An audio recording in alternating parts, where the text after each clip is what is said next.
As mulheres e os homens, eles têm a mesma competência, mas o homem fala de um lugar de privilégio. Isso é fato.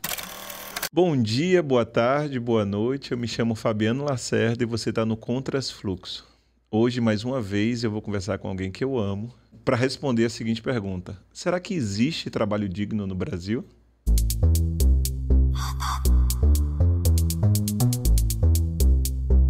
Sarinha, seja bem-vinda ao Contras Fluxo. Olá, muito obrigada. É um prazer estar aqui falando de um tema que eu amo, que é trabalho. Eu sou uma advogada trabalhista de coração e de alma. Claro que eu trabalho em outras áreas hoje do direito. E eu posso dizer assim que eu acredito que o trabalho digno existe, sim, né? Pelo menos tenho que acreditar. Que não quer dizer que a gente já tenha alcançado situações ideais, mas vamos lá. Afinal de contas, o que é um trabalho digno?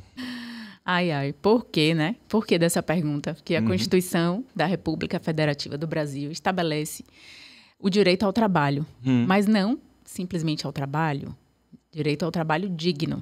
Ele contempla uma série de itens, né? Além de você ter que ser contratado de uma forma regular, com respeito às leis trabalhistas, tudo isso você tem que garantir, enquanto empregador, um ambiente de trabalho saudável. O que seria um ambiente de trabalho saudável? Eu entendo que é um ambiente em que você possa ser quem você é, ou seja, ter suas características individuais respeitadas. É um ambiente em que você seja preservado de sofrer assédio, de sofrer discriminação. Não é? É um ambiente em que você possa exercer a sua profissão de uma forma tranquila. Então, assim, isso já vem sendo reconhecido, né? É um ambiente que haja pluralidade de ideias, em que haja diversidade, em que haja inclusão efetiva. Isso existe? É um sonho nosso, né? Eu acho que em alguns lugares existe, sim. E a gente está caminhando para isso. Inclusive, uma das ODS, né, Objetivos de Desenvolvimento Sustentável da Agenda ONU 2030, é o trabalho decente, né? E tem um aspecto do trabalho decente também, que é a prevenção de acidentes, que é a prevenção de doenças, que também tem a ver com isso, né? Com esse cuidado na saúde mental, que eu acho que potencializou bastante pós-pandemia, essa preocupação com a saúde mental das pessoas. Sim, sim. Então, assim, é você garantir que você não faça tantas horas extras. Ah, por quê? Porque eu quero ganhar dinheiro, quero fazer um extrazinho, tem um limite, porque são normas de saúde e segurança do empregado, porque senão você compromete a saúde. A gente, às vezes, quer, no momento imediato, trabalhar mais, dar um gás ali para poder até receber um pouco mais, só que isso compromete a saúde. Um ambiente de trabalho saudável também vai estar atento a essas questões. Mas tem como metrificar isso? Não tem como metrificar. Você pode, claro, que criar um checklist e fazer essa verificação. Mas são questões que só na prática você vai realmente conseguir compreender e alcançar, né? No dia a dia, como a gente estava falando sobre o assédio em outro momento, essas questões de assédio, de discriminação relacionada a gênero, a orientação sexual, a orientação religiosa, a gente ainda vê muito, né? Mas é a minha opinião. Só que no ambiente de trabalho não é para se ter opiniões sobre a vida do outro, o corpo do outro, a aparência do outro. Entende? Então, a gente tem que preservar um ambiente bom, saudável e equilibrado para todos e todas. Importância de conseguir comunicar isso para os colaboradores, né? E aí o desafio do RH, do setor de psicologia, porque... Do setor jurídico. Setor jurídico, muitas vezes deve assumir o papel de um RH e de um psicólogo. Eu acredito que o trabalho ele é integrado, né? Então, assim, eu, por exemplo, vivencio a rotina de uma área de recursos humanos, enquanto é gestora de uma área jurídica. Por quê? Porque é importante para mim entender as rotinas, né? Então, assim, eu também participo dos treinamentos, das capacitações e das sensibilizações. Escuto as pessoas. Não dá para a gente ficar só na teoria. A gente tem que ir para a prática. Agora, evidentemente, você não pode ignorar a necessidade de atuação e de intervenção de profissionais de áreas específicas. Um psicólogo. No Recursos Humanos tem muito psicólogo, né?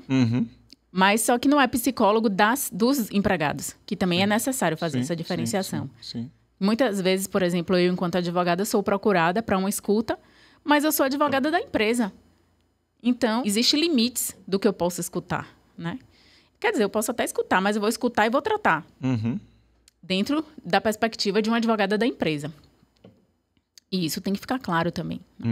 Mas eu acho assim que, voltando ao trabalho decente, ao trabalho seguro, eu acho que a gente pode não ter alcançado, mas a gente tem que estar buscando. Quando a gente vai para os atravessamentos de gênero, o trabalho digno para um homem é sempre um lugar de privilégio. Sim. Eu sei que isso é um pouco da nossa cabeça, né? De achismo, mas é o que a gente vê no dia a dia. E talvez você veja muito mais isso do que eu, né? Mas eu não acho que é achismo, o que você está falando é a realidade. É porque eu não tenho números para trazer. Tá. É isso que eu estou dizendo que é achismo. Não é achismo, é realidade. E são questões sociais e estruturais que precisam ser superadas. Hoje a gente está falando muito, inclusive por conta da prova do Enem, do trabalho invisível do cuidado. Então, a mulher ela tem uma sobrecarga natural de trabalho. E aí você vai para a empresa e você quer que aquela mulher que tem todo o trabalho do cuidado, ela tenha a mesma produtividade de um homem. Então, assim, isso precisa ser olhado. Para que você tenha realmente uma igualdade de oportunidade, de acesso. Então, aquele homem, ele sempre vai ficar na frente. Mas por quê?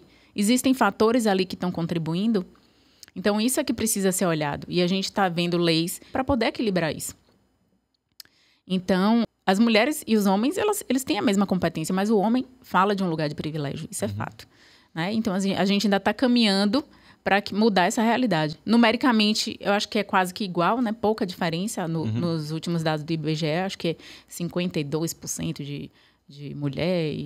Enfim, é uma diferença pequena entre homens e mulheres. Mas, quando você vai para verificar a alta gestão e os cargos de liderança, são poucas mulheres.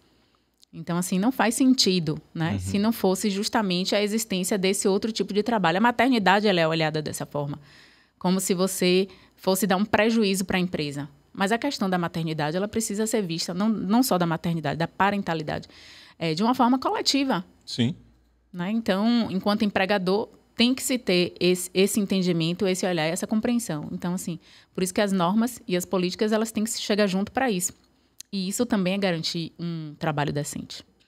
Tem uma coisa no Contrasfluxo que eu acho muito bacana, é que no final de cada episódio, eu desafio o convidado a fazer uma pergunta para quem está lá do outro lado, né? E hoje não vai ser diferente. Ou trazer uma reflexão, alguma coisa assim. O que é que você diria para essa pessoa que está nos assistindo do outro lado, que veio buscar esse assunto, né? Sobre trabalho digno? Eu sempre acho importante a gente olhar para nós. Porque nós podemos ser empregados, como podemos ser empregadores. Ainda que empregadores domésticos, né? Mas muitas vezes nós somos. Então, assim, como é que eu, enquanto cidadão, trabalhador ou empregador, trabalhadora ou empregadora, posso contribuir para que haja um trabalho decente? Deixa aí nos comentários, se você quiser dividir conosco essa sua resposta, ou no inbox. Com certeza eu vou lhe responder aí com todo carinho. E vai ser muito importante para a gente se você curtir, se você compartilhar, se você interagir aqui com esse vídeo, porque o algoritmo vai entender que é um vídeo bacana para estar distribuindo aí para outras pessoas. Sarinha, como é que faz para te encontrar? Gostou do Sarinha, não foi? Gostei. Enfim, podem me encontrar, eu sou sócia do escritório Saracino Ferreira, Advogados Associados. Vamos deixar aqui os dados aqui de contato, redes sociais, telefone.